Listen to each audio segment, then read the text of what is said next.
प्रारब्ध के सभी दर्शकों को मेरा नमस्कार। मेरा नाम है संदीप आर.के. सिंह और आज का मेरा जो विषय है, उसके लिए एक वीडियो तो देखना बनता है। वह विषय है जो मोदी जी ने मेलोडी नाम की एक टॉफी हम सबने बचपन में खाई है और उसको गिफ्ट किया जॉर्जिया मेलोनी जी। और इसके पीछे बात ये नहीं है कि एक गिफ्ट किया गया है या यह मतलब एक फन मोमेंट है या एक लाइटर मोमेंट है या जो भी इंटरनेट पर चल रहा है या जो भी बातें चल रही हैं, नहीं। बात इससे गहरी है। थोड़ा मेलोडी टॉफी का भी इतिहास जानेंगे, कौन से प्रोडक्ट्स है, कौन सी कंपनी है, लेकिन उससे पहले यह वीडियो देखना आवश्यक है। Prime Minister Modi brought us a gift, a very, very good toffee. Melody.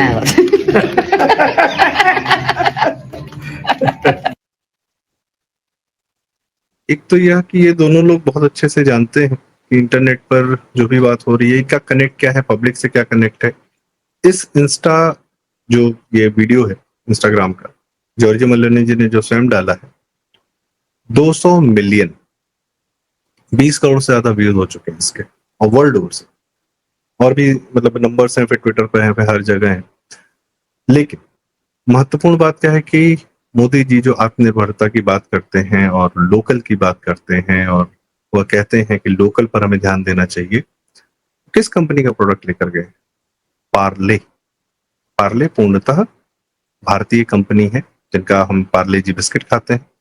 1930 के दशक में मोहनलाल दयाल जी, उन्होंने कंपनी की स्थापना की थी और इसमें बहुत सारे आपको अद्भुत क्या कहते हैं इंसिडेंट्स हैं। पर एक ट्वीट में और आपके साथ शेयर करना चाहूंगा, विच इज कि पार्ले ने किस तरीके से इसके लिए रिप्लाई किया। इसको क्या कहते हैं? इसको कहते हैं ब्रांडिंग, इसको कहते हैं एडवर्टाइजमेंट, इसको कहते हैं कि लोग जो इस काम के लिए कंपनीज कितने कितने पैसा खर्चा करती हैं।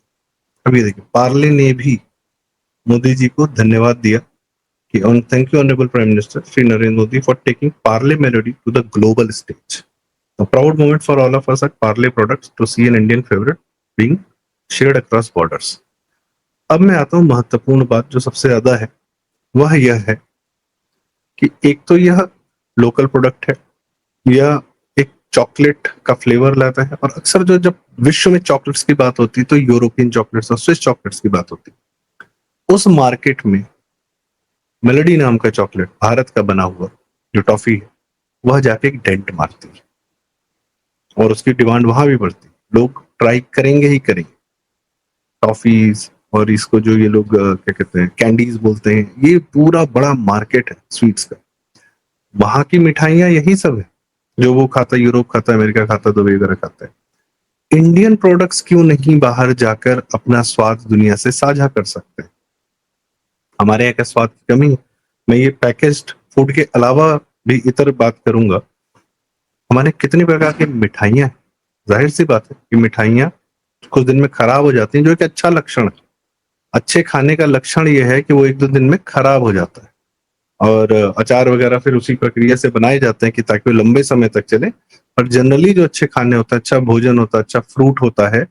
अब कोई बढ़िया आज के डेट में ताजा फल आप रख दें, तरबूज, अभी मैं कुछ दिन पहले ही जो है हमारे यहाँ से घाघरा नदी जो है, सरजू जी है, थोड़ा सा दूर ही है, फिर गंगा जी की तरफ हम कानपुर की तरफ जाते हैं तो नदी के किनारे जो तरबूज उगता है अद्भुत होता है।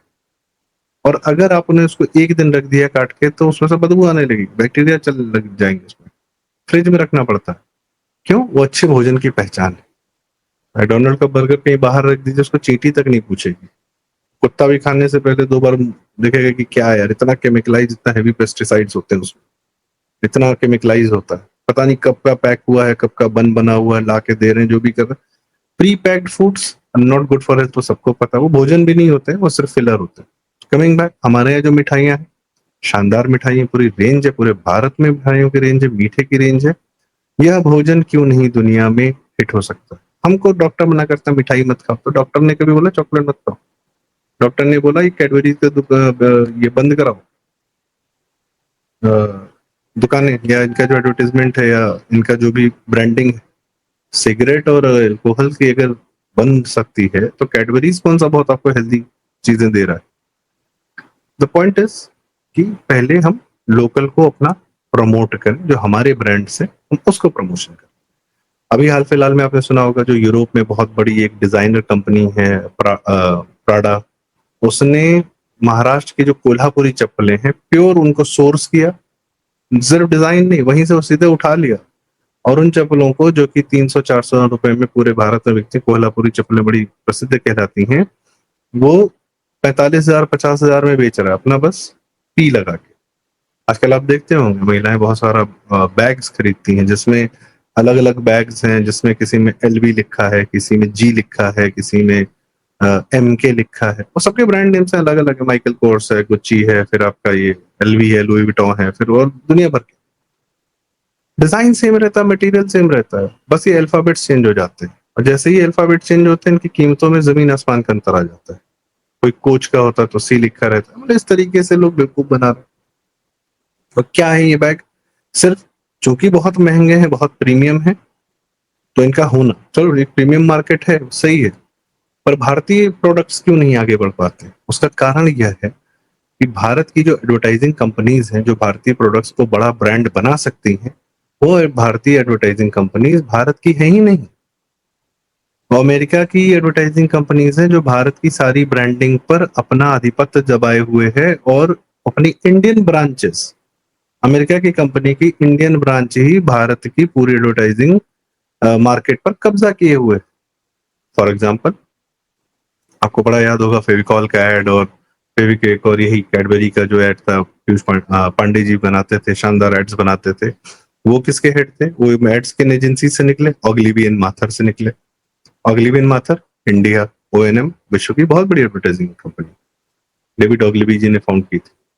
फिर आपकी ये आपके प्रसून जोशी जी हैं, शानदार, मतलब इन्होंने गीत लिखे, रंग दे बसंती और तारे जमी पर, और इत्यादि। फिर अभी हाल फिलहाल में CBFC के चेयरमैन भी रहे।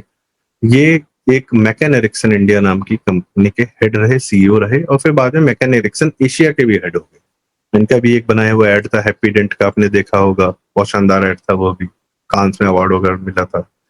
फिर रीडिफ्यूजन YNR है, लोएल इंटास है, और भी अन्य एड एजेंसीज है जो आप देखिए, आप कभी कभी हम लोग सरप्राइज हो जाते हैं कि अरे स्वरा भास्कर को अदानी के विलमार के एड कैसे मिल जाते हैं, बहुत सारे लोगों को एड्स कैसे मिल जाते हैं, ब्रांड्स कैसे मिल जाते हैं। सुहाना खान जो उनकी हैं, शाहरुख खान की बिटिया, एक पिक्चर आई वो भी नेटफ्लिक्स पे फ्लॉप हो गई, कोई जानता भी नहीं। अगर आम पब्लिक के साथ भूतनाथ मार्केट या किसी मार्केट में खड़ा कर दीजिए तो पता भी नहीं चलेगा कि बहन सुहाना है, लेकिन एड्स मिले हुए हैं लैक्मे के और मेबेलिन के, पता नहीं किसके किसके। क्यों? क्योंकि एडवर्टाइजमेंट इंडस्ट्री ही एक्टर्स का और ये जितने चर्चित चेहरे हैं इनकी actual source of income advertisement industry से आती है, और एडवर्टाइजमेंट इंडस्ट्री तय करती है कि किस स्टार को, किस एक्टर को कितना आगे बढ़ाना है और उससे अपनी क्या बात कहलवानी है, और वो PR एजेंसी के माध्यम से हमारे किस नैरेटिव को टो करेगी।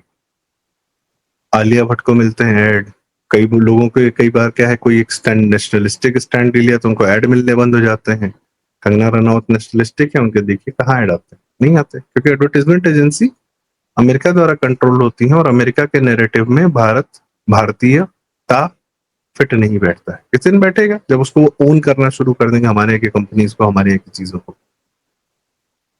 तो भारत की भी एडवर्टाइजमेंट एजेंसीज हों क्या, जो भारत के प्रोडक्ट्स को, भारत की ब्रांडिंग को दुनिया में लेकर जाए? क्या ऐसी कोई कंपनी थी?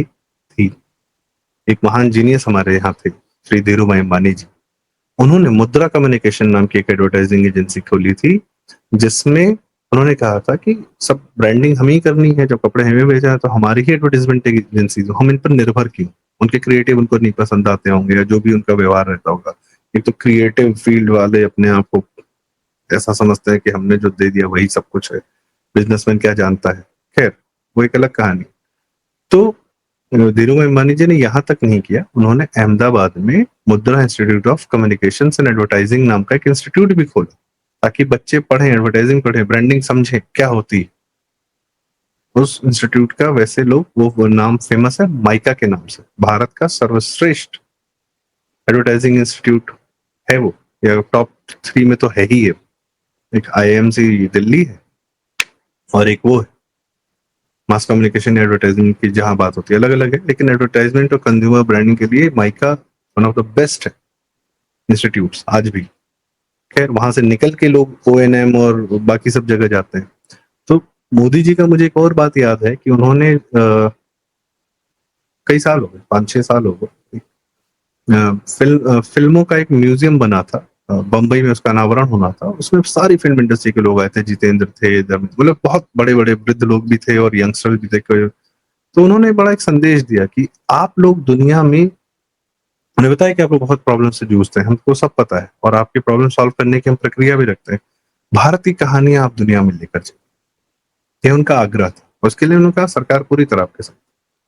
यही इसी प्रकार का आग्रह उन्होंने सीएज के एक एसोसिएशन था, जब उन्होंने जीएसटी लॉन्च किया था 1 जुलाई 2017 को, तब सीएस के एसोसिएशन को एड्रेस किया था। उस दिन जीएसटी लॉन्च किया था और उस दिन उन्होंने बताया था कि डिमोनेटाइजेशन के चक्कर में हमने फिर कितनी कंपनी फर्जी बंद हुई इत्यादि इत्यादि। उन्होंने सीएस को, आप लोगों से मेरा आग्रह यह है कि आप लोग जो भी, सबको पता है सीएस क्या सर्विसेज देते हैं, कैसे देते हैं, अच्छे भी होते हैं कंपनीज को बढ़ाने में, बढ़ने में, ग्रोथ में। पर पहले की जो व्यवस्था थी, जो ब्लैक इकोनॉमी या कैश की चीजें चलती थी, उसमें भी कुछ लोग रहे होंगे जिन्होंने ठीक काम नहीं किया होगा। तो मोदी जी का आग्रह था कि यह सब पुरानी व्यवस्थाओं को छोड़िए। मोदी जी का आग्रह था सीएस से कि आप बिग 4 की प्रक्रिया में आगे बढ़िए, आप दुनिया की सबसे बड़ी एडवर्टाइजमेंट नहीं, मतलब ऑडिटिंग फर्म्स बने, PwC, EY, डेलॉइट और आपका KPMG, इस प्रकार की फर्म्स आप क्यों नहीं क्रिएट करते? भैया सर्विसेज तो आप देख ही सकते हैं, आप ब्रिलियंट हैं, भारत की तो मेधा में कोई कमी है नहीं। उसी प्रकार से एडवर्टाइजमेंट और जो ये इंडस्ट्री है, जो अब देखते हैं कि हमारे यहाँ के स्टैंड अप कॉमेडियन जो है अक्सर बहुत ही घटिया गलीज बातें करते हैं, लेकिन उनको ब्रांड्स मिलते हैं, उनको शोज मिलते रहते हैं, वो गाली गलौज करते हैं, लेकिन ब्रांड्स उनको नहीं मिलते हैं। तो ये किनके माध्यम से मिलता है? ये इन्हीं एडवर्टाइजमेंट एजेंसी के माध्यम से मिलता है। अचानक से स्टैंड अप कॉमेडियन जो कुछ एंटी भारत और कुछ एंटी पेरेंट्स और कुछ जो है माल फूकने की बात इस तरीके से करके थोड़ा चर्चित हो जाता है, वो फिर करोड़ों में कमाने लगता है। तो ये करोड़ों की कमाई आती कहाँ से? उनके शोज कहाँ होंगे, उनके ब्रांड्स, वो किस प्रकार के ब्रांड्स को प्रमोट करेंगे, क्या करेंगे? वो ये काम ही एडवर्टाइजमेंट एजेंसीज के माध्यम से होता है। कोई अभिनेता इसीलिए चर्चित होना चाहता है, उसकी सफलता का पहला जो दिन होता है, वो एक तो वो दिन होता है जिस दिन उसकी फिल्म हिट हो जाती है, कोई कैरेक्टर चर्चित हो जाता है, लेकिन उससे ज्यादा उसको सफलता तब से महसूस होती है जब ब्रांड्स उसके पास आते हैं, जब एक दिन की शूटिंग के लिए, एक एड के लिए ज्यादा पैसा मिलता है। टीवी इंडस्ट्री है, क्योंकि टीवी इंडस्ट्री को एडवर्टाइजमेंट इंडस्ट्री चलाती है। दिन भर कोई भी टीवी चैनल हो, कुछ ना कुछ ऐड आ ही रहा है, चल रहा है, दिख रहा है नहीं दिख रहा पता नहीं। क्योंकि जो बड़ी हमारी FMCG कंपनीज हैं, ये यूनिलीवर, प्रॉक्टर एंड गैम्बल और जितने भी हैं, बाबा रामदेव जी की भी, पतंजलि है, ITC के हैं, इनका एक बजट फिक्स रहता है कि हमको एडवर्टाइजमेंट में खर्चा करना ही करना है। कहाँ करना है, कैसे करना है, वो आगे की बात है, पर करना ही करना है, पैसा फेंकना ही फेंकना है हमको उसके लिए। तो वो एक रेगुलर सोर्स ऑफ, भाई आप हम जो है हर दिन कोई ना कोई सामान खरीदते हैं, कोई कहीं से लाता है सामान, कोई बिग बाजार से लाता है, कोई बगल के किराने के स्टोर से लाता है, कोई सामान लाता है। तो ये डेली यूज के सामान, इन्हीं को FMCG, fast moving consumer goods बोलते हैं। और यह, चूंकि हम डेली पैसा खर्चा कर रहे हैं, तो यह पैसा कंपनी के पास पहुंच रहा है, कंपनी के पास रेगुलर पैसा पहुंच रहा है। उसके बाद वो क्या करते हैं कि उनको एक अमाउंट ऑफ मनी खर्चा करना ही करना है एडवर्टाइजमेंट में, जो कि टीवी एडवर्टाइजमेंट या ब्रांड या आजकल डिजिटल हर जगह पहुंच जाता है। मैं मेलेडी की बात कर रहा हूँ। मेलेडी ने एक इंडियन एडवर्टाइजमेंट एजेंसी को हायर किया था, थॉट ब्लर नाम, पार्ले ने।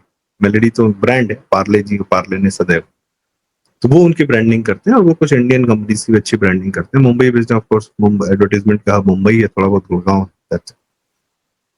तो ये हमें अब जो है भारत की ब्रांडिंग एजेंसीज बनाने का समय आ गया है, ताकि भारत की जो FMCG, भारत के ही बनाने, हम जो डेली कंज्यूम करते हैं वो भारत में ही बन भी रहा है, सब कुछ हो रहा है, लेकिन उन कंपनी की ओनरशिप अमेरिका की है। प्रॉक्टर एंड गैम्बल, यूनिलीवर, अभी उसको हिंदुस्तान यूनिलीवर बोलते हैं, पर वो अंततः ब्रिटिश कंपनी थी, उसके स्टेक्स आज भी हैं। नेहरू ने भारत की बहुत सारी कंपनीज का नेशनलाइजेशन कर दिया, टाटा एयरलाइंस से नेशनलाइजेशन कर दिया, LIC का कर दिया, और आपका इंश्योरेंस का, और फिर महिंद्रा ने कोल का, सबने बहुत नेशनलाइजेशन किया। किसी भी ब्रिटिश कंपनी जो 47 के पहले भारत में सामान बेच रही थी और 47 के बाद भी भारत में सामान बेच रही थी, उसका कभी नेशनलाइजेशन नहीं किया। भारत का मार्केट सदैव ब्रिटिश कंपनीज के हाथ में रहा, ये नेहरू ने इंश्योर किया। भाई इन्हीं ब्रिटिश कंपनी से ही तो लड़ रहे थे। फिर धीरे धीरे बाहर की ही कंपनी आती। आप अपना हम कंजम्पशन तो कर रहे हैं, हम अपना पैसा डेली खर्चा कर रहे हैं, लेकिन वह पैसा अंततः किन कंपनियों के हाथ में जाता है वो भारतीय नहीं थी। यह व्यवस्था बना के रखी गई थी। आज वो व्यवस्था बदलने की घड़ी आ चुकी है, और उसमें यह जो छोटा सा इंसिडेंट है जो मोदी जी ने किया है पार्ले का, यह एक मील का पत्थर साबित हो। ये सिर्फ ये नहीं है कि उन दोनों ने आपस में, वो एक है कि नाम मिल जाते हैं। तो मेलेनी जी 2023 में ट्वीट किया था, इंटरनेट पर इन दोनों की बातचीत मुलाकात होती है तो एक अलग तरीके का भाव आता है, जो भी आता है। और मुझे तो दिखता है बड़ा सुंदर पवित्र भाव दिखता है। एक गार्जियन है और एक महिला है जो एक गार्जियन को बहुत ज्यादा एडमायर करती है, रिस्पेक्ट करती है। मुझे तो ये दिखता है इन दोनों, वो सदैव दिखता है, और इन लोग के व्यवहार में भी वही दिखता है। कोई कुछ भी सोच सकता है, कुछ भी कह सकता है, वो एक अलग कहानी। घर का बुजुर्ग बच्चे के लिए टॉफी लेके गया, हैप्पी, फाइन। दुनिया जले तो जले, और दुनिया को आग क्यों लग रही है, इस बात का तो जवाब मेलेडी का जो टैगलाइन है वही देता है। तो मेलेडी खाओ, खुद जान जाओ। तो एडवर्टाइजमेंट, ब्रांडिंग, हमारे स्वीट्स, हमारा खान पान, हमारे प्रोडक्ट्स, हमारी कंपनीज को विश्व पर लेकर जाने का कार्य हमें करना है। मोदी जी ने मेलेडी के माध्यम से किया है, इसीलिए पार्ले ने भी धन्यवाद अदा किया। यही इस घटना के माध्यम से जानकारी आप सबसे साझा करनी थी।